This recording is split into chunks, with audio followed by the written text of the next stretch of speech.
So இது வந்து நம்மளோட ஃபர்ஸ்ட் கிளாஸ், ஓகேவா?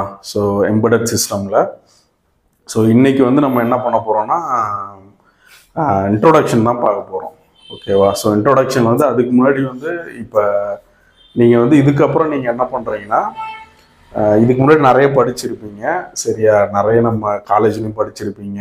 பட் இப்போ வந்து நம்ம அதை எல்லாத்தையும் மறந்துடணும், சரியா? மறந்துட்டு வந்து ஃப்ரெஷ்ஷாக நம்ம வந்து ஸ்டார்ட் பண்ண போகிறோம் ஒரு எம்பெடட் சிஸ்டம் கோர்ஸ், சரியா? ஸோ அதை தாண்டி வந்து உங்களுக்கு வந்து நிறைய தெரியும், சாஃப்ட்வேர் சைடில் தான் நிறைய வேக்கன்சி இருக்குது எல்லாமே. நம்ம வந்து எம்பெடட் சிஸ்டம்ஸ், ஓகேவா? இதுதான் நம்மளோட கோர்ஸ் நேம், ஓகே? ஸோ இதில் வந்து என்னென்னலாம் கவர் பண்ண போகிறோம், ஸோ எப்படி படிக்க போகிறோம், ஸோ என்ன அப்படின்றது தான் ஃபுல்லாக இன்னைக்கு. ஸோ அதை தாண்டி வந்து நமக்கு எக்ஸ்ட்ரா டைம் இருந்தால் நம்ம ஒரு சில காம்பனன்ட்ஸ்லாம் பார்க்கலாம், ஓகேவா? ஃபார் எக்ஸாம்பிள் வந்து நீங்கள் இது வந்து எலக்ட்ரானிக்ஸில் ஒரு சைடு தானே. ஃபார் எக்ஸாம்பிள் எலக்ட்ரானிக்ஸ் கடையில் வருது எம்பெடட் சிஸ்டம்னு வைங்களேன். எலக்ட்ரானிக்ஸ் வந்து ஃபிசிக்ஸ் கடையில் வரும், ஓகேவா? இப்படி இருக்கும். ஸோ இப்போ எலக்ட்ரானிக்ஸ் கடையில் எம்பெடட் சிஸ்டம் இருக்கிறதுனால எல்லாரும் என்ன நினச்சிருவாங்கன்னா, okay so basic electronics, so இதை மட்டும் படித்தா போதும், இல்லை ப்ரோக்ராமிங். அதுக்கப்புறம் இன்னும் ஒரு சில பேரோட மைண்ட் செட் எப்படி இருக்குன்னா, இது எலக்ட்ரானிக்ஸ் ரிலேட்டட், ஸோ ப்ரோக்ராமிங் நமக்கு வராது அப்படின்ற மாதிரி ஒரு சில பேர் இருப்பாங்க. மேக்ஸிமம் வந்து ப்ரோக்ராமிங்கில் இன்ட்ரெஸ்ட் இல்லாதவங்க தான் வந்து எலக்ட்ரானிக்ஸில் வந்து நிறைய டைம் ஸ்பெண்ட் பண்ணுவாங்க. ஸோ இந்த மாதிரி வந்து ஒருத்தவங்களோட பார்வை வந்து ஒவ்வொரு மாதிரி இருக்கும். ஆனால் வந்து நம்ம எம்பெடட் சிஸ்டம் படிக்கிறதுக்கு வந்து ப்ரோக்ராமிங்கும் வேணும், எலக்ட்ரானிக்ஸும் வேணும். இப்போ நீங்கள் நான் இப்போ ரீசெண்டாக ஒரு வீடியோவில் கூட பார்த்தேன். இப்போ அதில் என்ன சொல்லியிருந்தாங்கன்னா, அது ஒரு ஃபேமஸ் யூடியூப் சேனல்னு வச்சுக்கோங்களேன். அதாவது 2025 வந்து ஏதோ $10 பில்லியன் ஏதோ எலக்ட்ரானிக்ஸோட இது வந்து தமிழ்நாட்டில் வரப்போகிறதாகவும், அதுக்கு வந்து அதாவது எல்லாருமே வந்து பார்த்தீங்கன்னா சாஃப்ட்வேர் துறையை நோக்கி போயிட்டு இருக்காங்க, சாஃப்ட்வேர்னு சொல்லிட்டு. பட் எலக்ட்ரானிக்ஸ்க்கு நிறைய வேக்கன்ட் இருக்கு. ஸோ எலக்ட்ரானிக்ஸை கற்றுக்கிட்டிங்கன்னா உங்களுக்கு டெக்சாஸு, ஓகேவா, குவால்காம், இந்த மாதிரி வந்து பெரிய பெரிய கம்பெனியில் வந்து ஜாப் ஆப்பர்ச்சுனிட்டி இருக்குன்னு சொல்கிறாங்க. எல்லாமே உண்மை தான். ஆனால் அதுக்கு வந்து எலக்ட்ரானிக்ஸில் இருக்க பேசிக் காம்பனண்ட்டையோ இல்லை நார்மல் இதையோ படித்தா போதாது. கண்டிப்பாக நமக்கு வந்து எம்பெடட் சிஸ்டம்லேயும் ப்ரோக்ராமிங் தெரியணும். ஸோ இதுக்கு ஒரு பெஸ்ட் எக்ஸாம்பிள் சொல்ல போனீங்கன்னா, நீங்கள் மேக்ஸிமம் காலேஜில் வந்து பார்த்தீங்கன்னா கம்ப்யூட்டர் சயின்ஸை விட ஈசியில் வந்து ஐடி கம்பெனியில் வந்து அதிகமாக ப்ளேஸ் ஆவாங்க. அதுக்கு ரீசன் என்ன அப்படின்னு பார்த்தீங்கன்னா, இப்போ ஒரு கம்ப்யூட்டர் சயின்ஸ்லையாவது டேரெக்டாக ப்ரோக்ராமிங் வந்து ஒரு பிளைண்டாக படிப்பாங்க. ஆனால் ஒரு ஈசியிலையோ இல்லை ட்ரிபிள்இலையோ, ஓகே, பயோமெடிக்கல்லையோ, ஏன் இப்போ நான் ஈசி ட்ரிபிள்இ பயோமெடிக்கல் எல்லாமே மென்ஷன் பண்ணுறேன்னா, மேக்ஸிமம் வந்து எம்பெடட் சிஸ்டம்ன்றது வந்து ஈசிக்கு மட்டும் அப்படின்னு நல்லா நிறைய பேர் நினச்சிட்டு இருக்காங்க. ஸோ இது வந்து ஈசியோட பார்ட்டு. மற்றபடி வந்து ட்ரிபிள்இனா ஒன்லி டிரான்ஸ்மிஷன் லைனு இதெல்லாம் படிக்கணும், மெக்கானிக்கல்னால் மோட்டார்ஸ், ப்ளஸ் வந்து பயோமெடிக்கல்னா வந்து ஜஸ்ட் பயோமெடிக்கல் இன்ஸ்ட்ருமெண்டேஷன், அந்த இன்ஸ்ட்ருமெண்ட்டை பற்றி படிச்சுட்டு இருக்காங்க. ஸோ அப்படி கிடையாது. எம்பெடட் சிஸ்டம்ன்ற பேப்பர் வந்து எல்லாத்தோட டிபார்ட்மெண்ட்லையுமே வரும். அதுக்கு தேவையான ஒரு சில ப்ரீ ரிக்வெஸ்ட்ஸ்லாம் இருக்கும். அது எல்லாமே எல்லா இடத்துலையுமே வந்துட்டு தான் இருக்கும், ஓகேவா? ஆனால் எல்லாருமே என்ன நினச்சிப்பாங்கன்னா ஈசிக்கு மட்டும்தான் அது நினைப்பாங்க. ஸோ இதில் வந்து நீங்கள் ப்ரோக்ராமிங்கும் பண்ணணும், ஒரு மிஷினையும் புரிஞ்சுக்கணும், அதாவது எலக்ட்ரானிக்ஸையும் புரிஞ்சுக்கணும். ஸோ அதான் எம்பெடட், ஓகேவா? ஸோ ஹார்ட்வேரையும் புரிஞ்சுக்கணும், நம்ம சாஃப்ட்வேரையும் அனலைஸ் பண்ணிக்கணும். இதை நான் இங்கே எழுதிக்கிறேன், ஹார்ட்வேர் ப்ளஸ் சாஃப்ட்வேர், ஓகேவா? ஸோ இது ரெண்டையுமே நம்ம இங்கே புரிஞ்சுக்கணும். இப்போ நீங்கள் கம்ப்யூட்டர் சயின்ஸ் டிபார்ட்மெண்ட்டில் இருந்தால் சாஃப்ட்வேரை மட்டுமே ப்ரைம் ஃபோக்கஸாக எடுத்துகிட்டு போயிடலாம். ஆனால் எலக்ட்ரானிக்ஸில் இதை இப்படி பண்ண முடியாது. ஆனால் இதுவும் ஒரு பேப்பராக இருக்கும், ஓகே தானே? ஸோ இங்கே வந்து ஹார்ட்வேர்ன்றது இதெல்லாம் நம்ம கோர்ஸில் என்னன்னு பார்ப்போம். இது ஜஸ்ட் இன்ட்ரோடக்ஷன்றதெல்லாம் எல்லாத்தையும் சொல்லிட்டு இருக்கேன். யூஸ்வலாக காலேஜுக்கு போனாலுமே ஏகப்பட்ட சிலபஸ் இருக்கும். ஃபார் எக்ஸாம்பிள் நான் இப்போ வந்து இன்ஜினியரிங் காலேஜ் ஈஸின்னு எடுத்துக்கிறேங்க. இப்போ இதில் வந்து ஃபர்ஸ்ட் என்ன பண்ணுவாங்கன்னா செமிகண்டக்டர் டிவைசஸ் வந்து எடுப்பாங்க ஃபர்ஸ்ட் செமஸ்டரில், கரெக்டாக. அடுத்து வந்து என்ன பண்ணுவாங்கன்னா அனலாக் எலக்ட்ரானிக்ஸ் எடுப்பாங்க.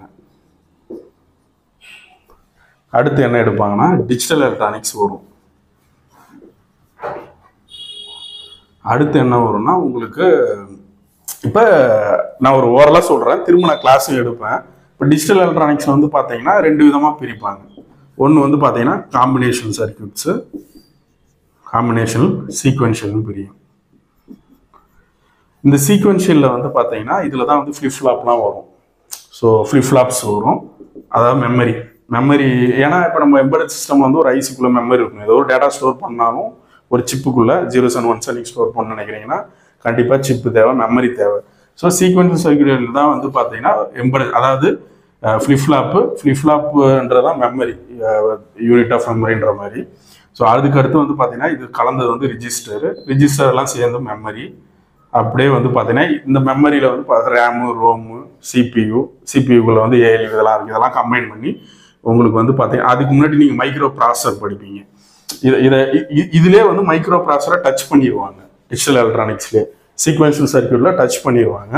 அப்புறம் தனியாக ஒரு பேப்பர் இருக்கும், மைக்ரோ ப்ராசஸர்னு ஒன்று இருக்கும். யூஸ்வலாக வந்து 8085, இப்போ வந்து 8086 வச்சுருப்பாங்க.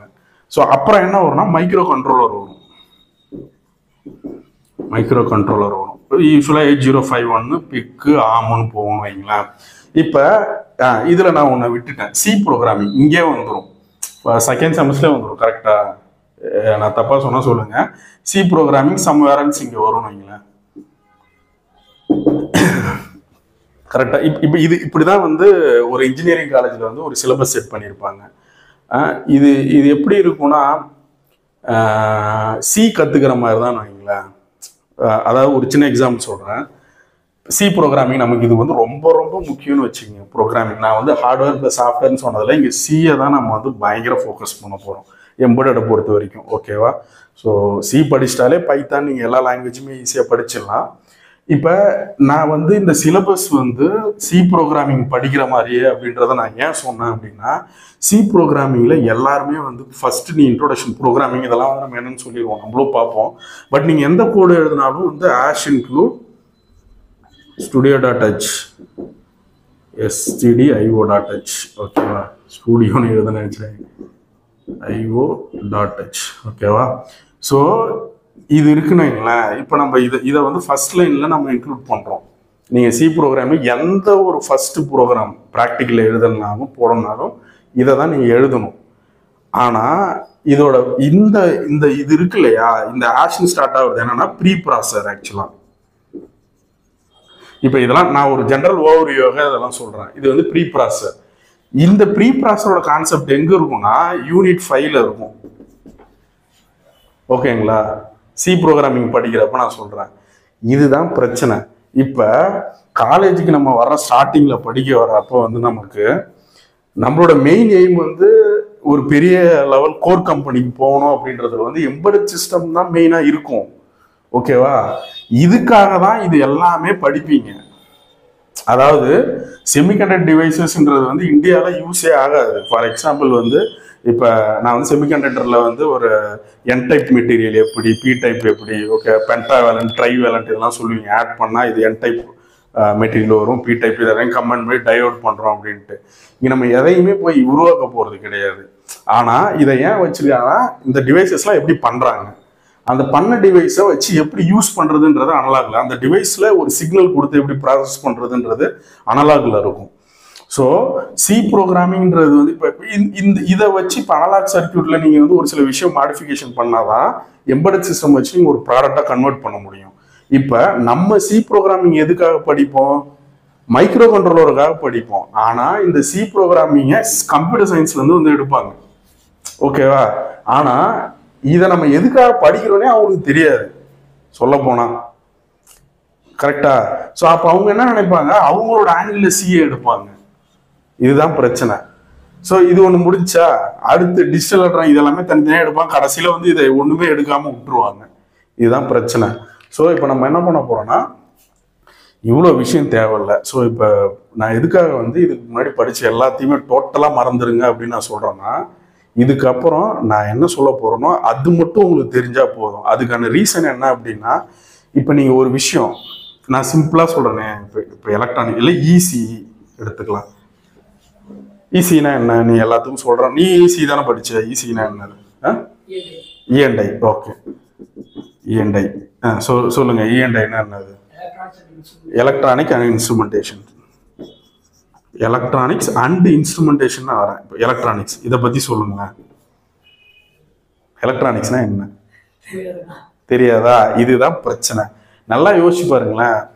இங்கே முக்கால்வாசி பேருக்கு கோர்ஸ் நேமே என்னன்னு தெரியாது. இதுதான் உண்மை. ஓகேவா? ஸோ அப்போ எலக்ட்ரானிக்ஸ் அப்படின்றத டக்குன்னு ஒருத்தவங்க உங்ககிட்ட கேட்டாங்கன்னு வைங்களேன், உங்களால சொல்ல முடியல. இதை தான் நான் சொல்ல வரேன். ஸோ அப்போ நீங்கள் என்ன பண்ணுவீங்க, இந்த எலக்ட்ரானிக்ஸ்ன்றதை ஒன்றும் சரி கற்றுக்குங்க அப்படின்னு நான் சொல்கிறேன். இதை போய் நீங்கள் தெரிஞ்சுட்டு வாங்க அப்படின்னு சொன்னீங்கன்னா, இதுக்கு வந்து பக்கம் பக்கமாக வரும், பேஜ் பேஜாக வரும். கூகுளில் போய் அடிச்சேன்னா உங்களுக்கே தெரியும், ஏகப்பட்ட ரிசல்ட்ஸ் வரும். கரெக்டாக எலக்ட்ரானிக்ஸ்ன்றதுல. ஸோ அதுதான் பிரச்சனை இங்கே. ஓகேவா? இப்போ வந்து யூடியூப்பை திறந்தா ஏகப்பட்ட கண்டென்ட் இருக்கு, இதில் போனீங்கன்னா நிறைய கண்டென்ட் இருக்கு, எல்லாமே இருக்கு. ஸோ இதெல்லாம் பார்த்து பார்த்து நம்ம என்ன நினைப்போம்னா, இது பத்தாவது போல நம்ம நிறைய படிச்சுட்டே போயிட்டே இருப்போம். இதுதான் பிரச்சனை இங்கே. புரியுதுங்களா? ஸோ அப்போ நம்ம வந்து இந்த கோர்ஸில் என்ன பண்ண போகிறோம், எல்லாத்துக்குமே வந்து ஒரு பவுண்டரி செட் பண்ண போகிறோம். ஸோ இப்போ அதாவது எப்பயுமே ஒரு விஷயத்தை நீங்கள் படிக்கணும்னா ஒரு பவுண்டரியை செட் பண்ணிடணும். இதை தாண்டி நமக்கு எதுவுமே தேவையில்லை. அப்படிதான். ஓகேவா? ஸோ இதை முடிச்சிட்டோன்னா எல்லாம். இது ஏன் அப்படி நான் சொல்கிறேன் அப்படின்னா, இங்கே 90% ஆஃப் த கம்பெனியில் பிளேஸ் ஆகிறவங்க இருக்காங்க இல்லையா, நிறைய பேர் இருக்காங்கல்ல, அவங்க எல்லாருக்கும் வந்து பேசிக்ஸ் தான் நல்லா தெரியும். ஓகே, ஒரு விஷயத்தை இது என்னன்னு கேட்டால் அதை சொல்லுவாங்க கரெக்டாக. இந்த 100 பேர் நல்லா படிக்கிறாங்க இல்லையா, அந்த நல்லா படிக்கிறவங்களுக்கு என்ன தெரியும் நீங்கள் பார்த்தீங்கன்னா, வோல்டேஜ் அப்படின்னு கேட்டால் அவங்க கரெக்டாக சொல்லுவாங்க, பொட்டான்ஷியல் டிஃப்ரென்ஸ் பிட்வீன் 2 பாயிண்ட், அவ்வளோதான். ஸோ அப்போ அந்த பொட்டான்ஷியல் டிஃப்ரென்ஸ் பிட்வீன் 2 பாயிண்ட்னா என்ன அர்த்தம்? ஃபார் இப்போ ஒரு சில பேர் என்ன சொல்லுவாங்க, higher potential minus lower potential சொல்லுவாங்க. இதுதான் ரெண்டுத்துக்கும் உள்ள டிஃப்ரென்ஸ். ஃபார் எக்ஸாம்பிள் 5 வோல்ட் இருக்குன்னா, இப்போ இதுக்கு எல்லாத்துக்குமே வந்து ஒன்று 5 வோல்ட்னா ஒன்று 0 ஆக்சுவலாக. கரெக்டா? ஸோ அப்போ இதோட டிஃப்ரென்ஸ் வந்து ஹையர் பொட்டன்ஷியல்னா 5 மைனஸ் 0 5ன்னு போட்டு போய் ஒரு சில பேர் இப்படி சொல்லுவாங்க. ஒரு சில பேர் ப்ரெஷர்னு ஜஸ்ட் ப்ரெஷர்னு சொல்லி முடிச்சிருவாங்க. இப்போ நான் வந்து கரண்ட்னா என்னன்னு கேட்டேன்னா என்ன சொல்லுவாங்க, ஃப்ளோ ஆஃப் எலக்ட்ரான் சொல்லிடுவாங்க. ஆனால் அந்த ஃப்ளோ ஆஃப் எலக்ட்ரானுக்கு டீட்டெயிலாக ஒருத்தவங்க சொல்லுவான். இந்த மாதிரி வந்து நமக்கு என்ன தேவைன்றது வந்து ரொம்ப ரொம்ப கம்மி. நான் அதை தாண்டியே வந்து இப்போ ஃபார் எக்ஸாம்பிள் டயோடுக்கு வந்து விபிஆர், ஓகேவா, பிரேக் டவுன் வோல்டேஜ். இப்போ வந்து இப்போ இல்லை ரிவர்ஸ் பிரேக் டவுன் வோல்டேஜ்னு வச்சுக்கோங்க. ஒரு டயோடு இருக்கு, ரிவர்ஸ் பிரேக் டவுன் வோல்டேஜ் எதுக்கு, இப்போ ஒரு ஓகே சப்ஜெக்டுக்குள்ளே இப்போவே போவேன்னா, பட் ஒரு எக்ஸாம்பிள் சொல்கிறேன். ஒரு 230 வோல்ட் சைன் வேவாக மாற்றுறாங்க அப்படின்னா 230 வோல்ட் இப்படி போயிட்டு இருக்கும், 0 to போகுதுன்னு வச்சுக்கலாமே. இப்போ ஒரு டயோடு இப்படி இருக்குன்னா பாசிட்டிவ் வோல்டேஜ் போகுது, அப்புறம் திரும்ப இது கீழே வர்றப்ப ரிவர்ஸ் மைனஸில் வரும். ஸோ இப்போ இது வந்து ஃபார் எக்ஸாம்பிள் 230 வரைக்கும் இது தாங்கலாம், இந்த டயோடு வீணாயிரும். ஸோ இந்த மாதிரி ஒரு சில டெக்னிக்கல் இதுக்கு ஒரு ஃபார்முலா இருக்கும். இப்போ இதை போயிட்டு நீ எவ்வளோ பெரிய ஆளை கூட கூப்பிட்டு வா, அவங்க சொல்ல மாட்டாங்க. டயோடு ஈக்குவேஷன் சொல்லுன்னா எத்தனை பேர் சொல்லுவாங்க? இப்போ சொல்ல மாட்டாங்க. ஆனால் இதை இன்டர்வியூவில் எக்ஸ்பீரியன்ஸாக இருக்கணும் கேட்க மாட்டாங்க. இதை தான் நம்ம புரிஞ்சுக்கணும். ஸோ நம்ம வந்து என்ன தேவையோ அதை தான் படிக்க போகிறோம். இப்போது அதை புரிஞ்சுக்கணும் ஃபர்ஸ்ட்டு. ஸோ அதை தாண்டி இருக்கிற எல்லாத்தையும் மறந்துடணும். இதை தான் வந்து நான் இந்த ஃபர்ஸ்ட் இன்ட்ரோடக்ஷன் கிளாஸில் சொல்ல வர்றது. ஓகே தானே? ஸோ இதை நீங்கள் எல்லாம் புரிஞ்சுக்கணும். யூஸ்வலாக எலக்ட்ரானிக்ஸில் என்னென்ன இருக்குன்னா 6 ஐட்டம் நான் யூஸ்வலாக சொல்கிறது. ஹார்ட்வேரை பொறுத்த வரைக்கும் ஃபார் எக்ஸாம்பிள் ஹார்ட்வேர், ஓகேவா, இதில் வந்து ரெசிஸ்டர், கெப்பாசிட்டர், இண்டக்டர், ஓகேவா, டயோடு, அடுத்து டிரான்சிஸ்டர், அடுத்து வந்து ஐசி இன்டகிரேட்டட் சர்க்யூட்னு வச்சுக்கோங்க. ஓகேவா? நான் எப்பயுமே எல்லார்ட்டையும் என்ன கேட்பேன்னா, உங்களுக்கு வந்து எலக்ட்ரானிக்ஸ் சப்ஜெக்டை பொறுத்த வரைக்கும் இதை தாண்டி உங்களுக்கு ஒரு காம்போனன்ட் தெரிஞ்சா நீங்க சொல்லணும். என்ன இருக்கு ஏதாவது சொல்லுங்க.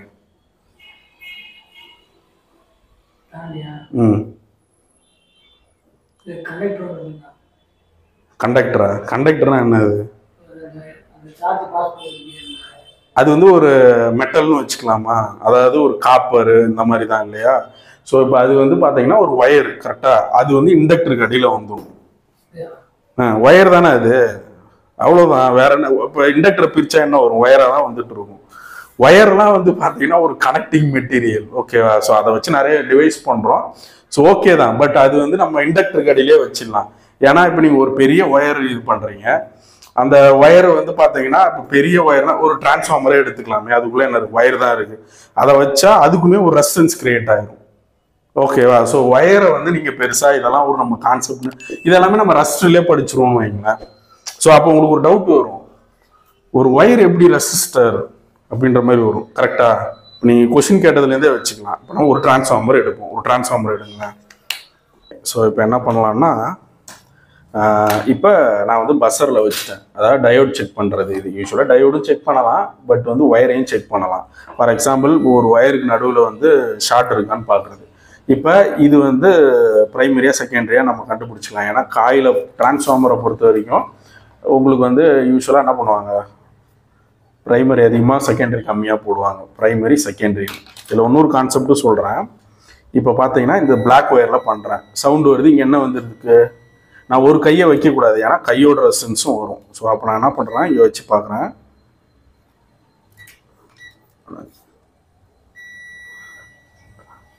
நல்லா பார்த்துங்க எவ்வளோ காமிக்குது.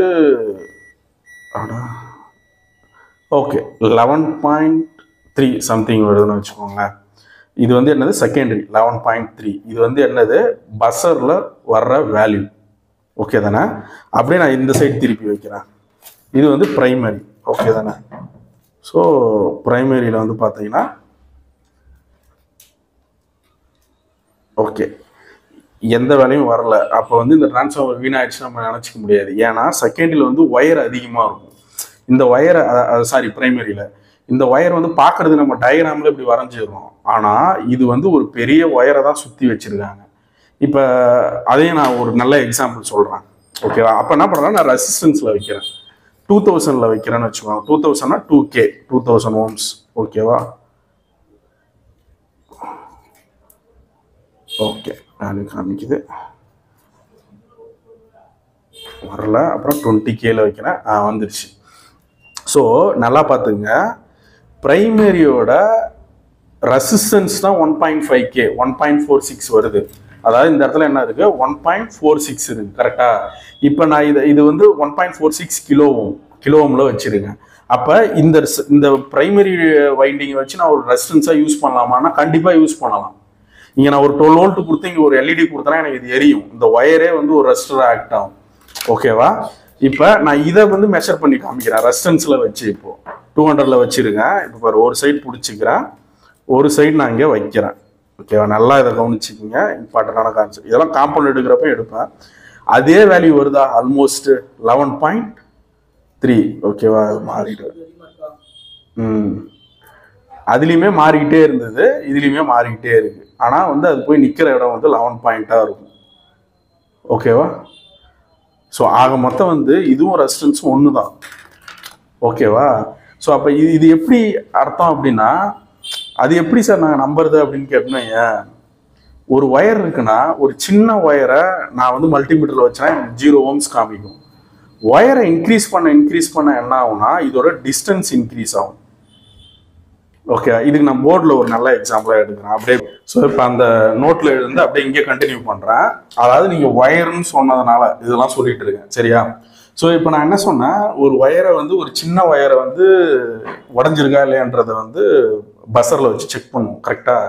இப்போ இது பெருசானா எப்படி அது ரெசிஸ்டராக மாறினா, ரொம்ப சின்ன எக்ஸாம்பிள் வேணும்னா இது வந்து ரெசிஸ்டரும் இது சேர்ந்தே வரும்னு வச்சுக்கோங்களேன். இது இந்த கான்செப்ட் ரெசிஸ்டரும் கொஞ்சம் அண்டர்ஸ்டாண்டிங் அது போகிறப்ப நான் இதெல்லாம் சொல்ல மாட்டேன், அப்படியே புரிஞ்சுக்கிங்க. இப்போ வந்து நம்ம எல்லாருக்குமே தெரியும், இந்த salt is a good conductor of எலக்ட்ரிசிட்டின்னு நண்பன் படத்தில் சொல்லுவான் இல்லையா? அந்த மாதிரி வந்து இப்போ நம்ம யூஸ்வலாக ஒரு அண்டா எடுத்துப்போம். ஒரு இதில் வந்துட்டு நீங்கள் கடலில் போய் தண்ணியை பிடிச்சிட்டு வந்துடுறீங்க. பண்ணிவிட்டு ஒரு சைடு வந்து ஃபேஸை தூக்கி போட்டு கரண்ட்டை தூக்கி போட்டு இங்கே தொட்டால் என்ன ஆகும், பயங்கரமாக ஷாக் அடிக்குமா சால்ட் வாட்டரில்? கரெக்டாக? ஏன்னா salt water is a good conductor of electricity. கரெக்டாக? இதுதான் எல்லாருக்குமே தெரியும். பியூர் வாட்டர் வந்து கண்டக்ட் பண்ணாது, அது நம்ம அப்புறம் வருவோம். பட் பியூர் வாட்டர்ன்றது இருக்கவே இருக்காது, ஏதாவது ஒரு மினரல்ஸ் உள்ள இருக்கும் கண்டிப்பாக. இப்போ இதே வந்து சென்னை போயிட்டோன்னு வச்சுக்கோங்க, மெரினா பீச். ஓகேவா? கடல். அப்படியே ட்ராவல் பண்ணி இங்கே வந்து பார்த்தீங்கன்னா அந்தமான். கரெக்டாக? இது வந்து சி, இது கடல். இதுவுமே சால்ட் வாட்டர் தானே? கரெக்டா? இப்போ இங்கே தூக்கிட்டு போய் இங்கேருந்து ஒரு கனெக்ஷன் எடுத்துகிட்டு வந்து இங்கே 230 போட்டோம். இந்த இடத்துல இருக்க ஒருத்தவன் தொட்டா அவனுக்கு ஷாக் அடிக்குமா இல்லையா? ஏன்னா இது வந்து உப்பு தண்ணி தானே, இது அடிக்கணும் தானே அப்படி பார்த்தா. ஏன் அடிக்காது? Because of the resistance. இங்கே ஒரு விஷயம் புரிஞ்சுக்கணும். இதுவுமே நான் நிறைய பேர்கிட்ட கேட்கறது தான். நீங்கள் ஈவன் ஏகப்பட்ட காலேஜில் போய் ப்ரொஃபஸர்ஸ் கிட்ட போயிட்டு ரெசிஸ்டன்ஸ்னால் என்னன்னு கேளுங்க, என்ன சொல்லுவாங்கன்னு நினைக்கிறீங்க? வந்து இதுக்கு தான் வந்து நான் சொன்னேன் இல்லையா, நம்ம வந்து என்ன தெரிஞ்சுக்கணுமோ அதை மட்டும் தெரிஞ்சுக்கணுன்ற சொன்னதுக்கான ரீசனுக்கு வந்து ஒரு எக்ஸாம்பிள்னு வச்சுக்கோங்களேன். இதுக்கு நிறைய பேர் இதுக்கு வந்து நீங்கள் இப்போ இந்த வீடியோ பார்க்குறவங்க கூட எல்லாருமே யோசிச்சு பார்க்கணும், என்ன சொல்லுவாங்க? எல்லாருமே சொல்கிற ஆன்சர் வந்து ரெசிஸ்டருக்காக இருக்கும். ஓகேவா? ஆனால் ரெசிஸ்டர்ன்றது வந்து ஒரு காம்போனன்ட். ஓகேங்களா? காம்போனன்ட். ஆனால் ரெசிஸ்டன்ஸ்ன்றது காம்போனன்ட் கிடையாது. இது வந்து ஒரு மெஷரிங் குவான்டிட்டி தான். மெஷரிங் குவான்டிட்டி இது வந்து ஒரு யூனிட்ல சொல்லுவாங்க. லைக் எப்படின்னா, அரிசி வாங்குறோம், அரிசின்றது தான் ஆக்சுவல் பொருள். 1 கிலோன்றது வந்து அது கிலோன்றது வந்து ஒரு மெஷரிங் குவான்டிட்டி தான். அது ஒரு பொருளை குறிக்காது. 1 லிட்டர் பால் அப்படின்னா பாலுக்கு தான் வேல்யூ, லிட்டர்ன்றது யூனிட். அந்த மாதிரி ரெசிஸ்டன்ஸ் லைக் சேம் திங். இண்டக்டர்னா இண்டக்டருக்கும் இண்டக்டன்ஸுக்கும் டிஃபரன்ஸ், கெப்பாசிட்டர் கெப்பாசிட்டன்ஸ், இந்த மாதிரி நான் சொல்றேன். மேக்சிமம் ரெசிஸ்டன்ஸ்ன்றதுக்கு வந்து எல்லாரும் ரெசிஸ்டர் தான் சொல்லுவாங்க. இதுக்காக தான் சொன்னேன், நம்ம வந்து இதுல என்ன படிக்கணுமோ அதை மட்டும் படிச்சிட்டாலே போதும். ஓகேவா? அதுக்காக தான் இந்த எக்ஸாம்பிள். ஓகே, நீங்க வயர் சொல்லிட்டீங்க, அதுக்கு இவ்வளவு எக்ஸ்பிளனேஷன் கொடுத்தாச்சு. வேற ஏதாவது காம்பனன்ட் சொல்லுங்க எலக்ட்ரானிக்ஸ்ல. ஏதாவது இருக்கா உங்களுக்கு தெரிஞ்சது? அப்ப இவ்வளவு யோசிக்கிறீங்க. ஓகே, நானே சொல்றேன். ஒரு சில பேர் என்ன சொல்லுவாங்க, ரிலே சொல்லுவாங்க. கரெக்டா? ஆனா ரிலே வந்து ஒரு இண்டக்டருக்கு அடியில வரும், செல்ஃப் இண்டக்டர். உள்ள வந்து ஒரே ஒரு இண்டக்டர் தான் இருக்கும். அதை இண்டக்டர்ன்ற ஒரு காயில்ல வந்து நீ வோல்டேஜ் கொடுத்தா மேக்னட்டா மாறும். மேக்னட்டா மாறினா அந்த காமன் NCNO வந்து கரெக்ட் ஆகும். கரெக்டா? அப்ப இண்டக்டருமே ரிலேவுமே இண்டக்டர் கிடையாது. அப்ப டிரான்ஸ்ஃபார்மர் சொல்லுவாங்க. டிரான்ஸ்ஃபார்மர் இப்ப நம்ம காமிச்சோம், அது வந்து ஒரு மியூச்சுவல் இண்டக்டர். ஸோ இப்படி நீங்க எதை எடுத்தாலுமே இதுக்கு அடியில வந்துடும். ஆனா நீங்க நல்லா யோசிச்சு பாருங்க, நம்ம இதை படிக்கிறதுக்கு தான் நம்ம 4 வருஷம் அவ்வளவு கஷ்டப்படணும். ஓகேவா? ஸோ அப்ப நம்ம என்ன பண்ணணும்னா, நீ ரெசிஸ்டர் வந்து நீ 1 மாசம் கூட படி. ஆனா அதுக்கப்புறம் நீ வந்து படிக்கிறதுக்கு ஒண்ணுமே இருக்கக்கூடாது. ஆக்சுவலா இப்ப நம்ம படிக்கிறது வந்து, நீ ரெசிஸ்டர் நான் சொன்ன இல்லையா, 1 மந்த்னா ஒரு நாளைக்கு நீ 1 மணி நேரம் 2 மணி நேரம் படிச்சாலும் ஒழுங்கா படிக்கணும். அதுதான் இங்க இம்பார்ட்டன்ட். அதை விட்டுட்டு நீ உக்காந்துட்டு நான் ஒரே மாசத்துல எல்லாத்தையும் படிச்சிடும் பாருன்னா வேலை கிடைக்காது கண்டிப்பா. ஸோ எஃபிஷியன்சி இங்க வந்து பார்த்தோன்னா டைமை பொறுத்து வராது. அதே மாதிரி டெக்னிக்கல் ஃபீல்ட்ல இத்தனை மணி நேரம் ஒர்க் பண்ணவும் கூடாது, முடியாது முதல். ஸோ வந்து நீங்க இதுக்கு என்ன தேவை அதை மட்டும் தான் படிக்கணும். அதே மாதிரி வந்து இங்க சர்க்கியூட்னா என்ன, இப்போ நான் டிரான்ஸ்ஃபார்மர் வந்து டைரக்டாக காம்பவுண்டாக காமிச்சேன், நோட்ல வரைகிறப்ப இப்படி வரைகிறேன். இதுக்கெல்லாம் மீனிங் புரிஞ்சுக்கணும். ஏன் வந்து ஒரு இதுக்கு சிம்பிள் வந்தது. இப்போ நீங்க 230 வோல்ட்டே வந்து ஒருத்தவங்க வந்து பார்த்தோன்னா வெறும் 230ன்னு எழுதுவாங்க, ஒருத்தவங்க VM sin ωtன்னு எழுதுவாங்க, ஒரு சில பேர் இப்படி போடுவாங்க. இது வந்து மேத்தமெட்டிக்கல் ரெப்ரஸன்டேஷன், இது கிராஃபிக்கல் ரெப்ரஸன்டேஷன். ஸோ இதுல ACDCல என்ன தெரிஞ்சுக்கணும், எலக்ட்ரிக்கலும் எலக்ட்ரானிக்ஸும் என்ன டிஃபரன்ஸ், இந்த மாதிரி வந்து உங்களுக்கு என்ன தேவையோ அதை மட்டும் நல்லா புரிஞ்சுக்கணும். ஸோ இந்த மிஸ்டேக் பண்ண மாதிரி நான் ஒன்று சொல்றேன் பாருங்க. இப்போ நம்ம டிரான்ஸ்ஃபார்மரே சொன்னோம், இது வந்து ஃபார் எக்ஸாம்பிள் வந்து இதையே எடுத்துக்கலாம். இப்போ இது வந்து எல்லாருமே கேட்டால் ஸ்டெப் டவுன் டிரான்ஸ்ஃபார்மர் தான் சொல்லுவாங்க. ஆனால் இதை நான் இப்படி திருப்பி வச்சுட்டு, ஓகே இது பிரைமரி, இது செகண்டரி, இதில் வைண்டிங் அதிகமாக இருந்தது, நம்ம பார்த்தோம் 1.2K இருந்தது, இங்கே வந்து ஒரு 12 ohms இருந்தது. ஸோ அப்போ இந்த சைடு அதிகம் காயில் இருக்குது, இந்த சைடு கம்மியாக காயில் இருக்குன்னு ஸ்டெப் டவுன் சொல்கிறோமா. இதை நம்ம ஸ்டெப் அப்னு சொன்னோம்னா இங்கே பல பேர் ஒத்துக்க மாட்டாங்க. பல காலேஜில் நீங்கள் சொல்கிற பெரிய காலேஜ்லையுமே சொல்கிறேன், இதை நான் ஸ்டெப் அப் டிரான்ஸ்ஃபார்மர்னு சொன்னால் ஒத்துக்கவே மாட்டானுங்க. ஏன்னா இப்படி திருப்பி வச்சிடறேனே நான், இந்த சைடு இப்போ வந்து பிரைமரி கம்மியாக, இங்கே வந்து கம்மியாகிடுச்சு, இங்கே அதிகமாகிடுச்சுன்னா அப்போ இது ஸ்டெப் அப் தானே. இதை ஒத்துக்கவே மாட்டாங்க யாருமே. ஏன்னா நான் ஃபர்ஸ்ட் என் ஸ்டாஃப் கிட்ட எனக்கு சொல்லி கொடுத்த சார்கிட்ட கேட்ட டவுட்டே இதுதான். அதுக்கப்புறம் எனக்கு ப்ராக்டிக்கல்ல இது பண்றது என்ன, மார்க் குறைக்கிறது என்ன, கொஸ்டின் கேட்டதுக்கு யோசிச்சு பாருங்க. நீ வந்து டிரான்ஸ்ஃபார்மர்ல படிக்கிறது என்னது, பிரைமரி வைண்டிங் வந்து பெருசா இருக்கும், செகண்டரி தான் இருந்தா ஸ்டெப் டவுன் டிரான்ஸ்ஃபார்மர், பிரைமரி கம்மியா இருந்து செகண்டரி அதிகமாக இருந்தா ஸ்டெப் அப். இதுதான் நம்ம ஸ்கூல்ல படிக்கிறோம், காலேஜில் படிக்கிறோம், எல்லாத்தையும் எழுதுறது. ஆனா யூஸ் பண்றது நம்ம மேக்சிமம் வந்து ஸ்டெப் டவுன் தான் ரியல் டைம்ல யூஸ் பண்றோம். ஆனா ஸ்டெப் அப் இன்வெர்டர்ல யூஸ் பண்ணுவோம். இது நிறைய பேருக்கு தெரியாது. அப்ப என்ன பண்ணிடுவாங்கன்னா, ஓகே இந்த டிரான்ஸ்ஃபார்மர் பார்த்தாலே இது ஸ்டெப் டவுன். இதுதான் நாலேஜ் நான் சொல்ல வர்றது. இது depends on the connection only நம்ம வந்து கெஸ் பண்ண முடியுது, பிரைமரியா செகண்டரியா. நான் இப்படி கொடுக்கலாம், இப்படி கொடுக்கலாம். இப்போ ஃபார் எக்ஸாம்பிள் வந்து இப்படி இன்னொரு டிரான்ஸ்ஃபார்மர், இதே டிரான்ஸ்ஃபார்மர் இன்னொரு வச்சுட்டு இந்த சைடு அதோட செகண்டரி கொடுத்தனா எனக்கு இங்க 230 வரும். இதுவே பல பேருக்கு தெரிய மாட்டேங்குது. ஓகேவா? இந்த மாதிரி தான் நம்ம கத்துக்கணும்னு சொல்ல வரேன். ஓகே, ஸோ அதான் நம்ம இதை ஃபோக்கஸ் பண்ண போறோம். இதை முடிச்சதுக்கு அப்புறம் ஒவ்வொரு காம்பவுண்டா பார்க்க போறோம். ஓகேவா? ஸோ ரெசிஸ்டர் ஏன் வந்து சர்க்கியூட்டை பார்த்தாலும் நிறைய பேருக்கு புரியாது. ஆனா நீங்க நல்லா யோசிச்சு பாருங்களேன், ஒரு வீட்டில் இருக்க ஒரு ஃபேனு, மிக்சி கிரைண்டர் இதெல்லாம் வச்சு படிக்கணும்னு வைங்களேன், நோட்டில் போய் மிக்சி கிரைண்டர் வரைஞ்சிட்டு இருக்க முடியுமா? முடியாது. அதனால தான் ஒரு இண்டக்டர் லோடு, ரெசிஸ்டிவ் லோடுக்கு சிம்பிளாக யூஸ் பண்ணுறோம். ஸோ எல்லாத்தையுமே வந்து ரியல் டைமாக பார்க்கணும். ஓகேவா? பார்த்துட்டு இது ஒன்று நம்ம படிக்க போகிறோம். படிச்சுட்டு நம்ம ஸோ இதுக்கு மேபி இந்த வீடியோ நம்ம யூடியூப்ல போட்டதுக்கப்புறம் யாராவது கமெண்ட்ல கூட சொல்லலாம், இதை தாண்டி ஏதாவது காம்பனன்ட் இருந்தால் சொல்லலாம். ஓகேவா? ஸோ என்ன பண்ணுறது, அடுத்து வந்து பார்த்தீங்கன்னா பேரலாக வந்து நம்ம என்ன பண்ண போறோம்னா சி ப்ரோக்ராமிங் ஸ்டார்ட் பண்ணணும். ஓகேவா? இதெல்லாம் முடிச்சுட்டு அதுக்கப்புறம் நம்ம வந்து கண்ட்ரோலர் போகலாம். இதெல்லாம் வந்து கிளியராக படித்து முடிக்கிறதுக்கு எப்படியும் ஒரு 1 இயர் போதும். அதுக்கப்புறம் நீங்கள் எந்த கம்பெனியில் வேணாலும் பிளேஸ் பண்ணலாம். ஆனால் இதுக்கு தான் நம்ம 4 வருஷம் கஷ்டப்பட்டு படிக்கணும். ஓகே.